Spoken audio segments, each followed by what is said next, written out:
And welcome back. We are now going to get ready to render an image. And so I brought in the well that I created here. And what I want to do is actually look at our render options. And to render, it's actually pretty simple. We're just coming over here to our render tab. And the first thing I want to point out is that we have different options for rendering. So in here, you'll see that the primary one that we are going to be working with is Eevee, but then you see there's also workbench and cycles.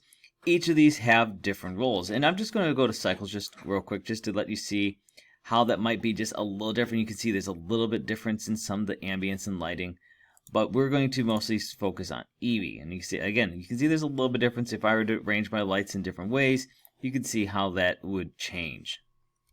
Now, one thing I want to point out is that we do have a lot of options here in Eevee, and you'll see also in cycles too, you'll see that there's a bunch of different options here as well.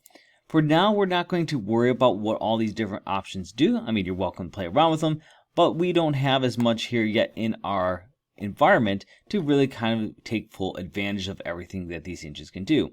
The important thing to note is that this is just our starting point.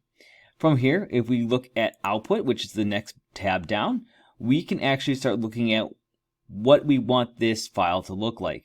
So the first thing, of course, is to look at resolution. So we, of course, have 1920 by 1080, so that's a full 1080p image. And, of course, you can set this also by percentage. So, for example, if I want to scale this up to a 4K image, I can type in the resolution, or I can keep it as default here, and I can change this, for example, to 200%, and then that would scale it up to 4K. I'm just going to leave this at 100 for now, just so we got a 1080p image. And if we look a little bit further down, we can see also, for example, where these files are going for and the different color sequences we can do. So, for example, you can look and see right now, this is going to output as a PNG. We can, of course, do black and white, RGB with alpha, which is always really good because you want to have that transparency on. The color depth, do you want 8-bit or 16-bit color? The amount of compression you can use. So you got a lot of control over what you want this file image to look like.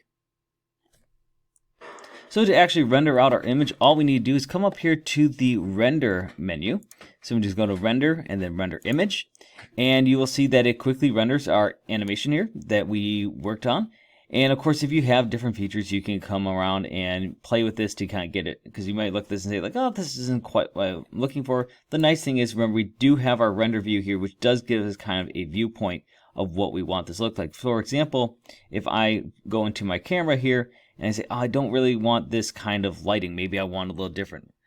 Maybe you want to grab your backlight here and you want to adjust it so you have a different lighting within it. Maybe you want to illuminate your well a little bit more, or you want the lighting to come from a different angle.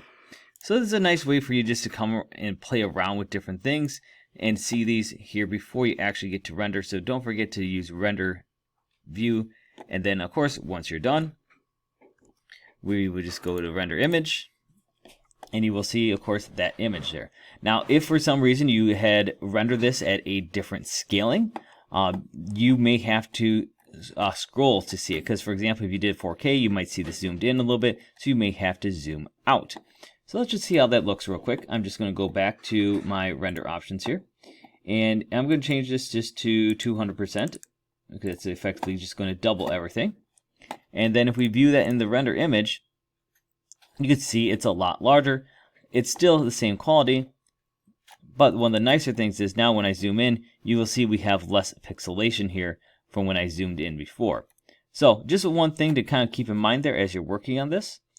And once you are ready to take this image and actually export it, all you need to do is just come up here and save this. So we're going to go to image, and we can go to save or save as or save a copy. So we have options here of how we want to do this. Save obviously is great. Save as allows us to have more naming control. So for example, we had one image copy, wanted to make a second one, or we can also save a copy. I'm just going to go to save as though. And all I'm going to do is I'm just going to go ahead and name this. So I'm just going to call this well.png. And remember, it's going to bring over these image settings that we had done previously. Now the nice thing is if we forgot to change it, we can come back up here and we can change it to different things here. So of course we do have some image options, and we can of course change all this around here as we want. But I'm just going to go ahead and hit save. And now that the image saved, let's go ahead and take a look at that and see how that actually looks. All right, and here is that image that is all rendered. And if I look at that, that is pretty much the exact same thing as what we had over in Blender, which is pretty cool to see. So if I go back to Blender, you can see it's the exact same thing, which is awesome. It's always cool to see our work come to fruition. And that's all that's to it to rendering an image.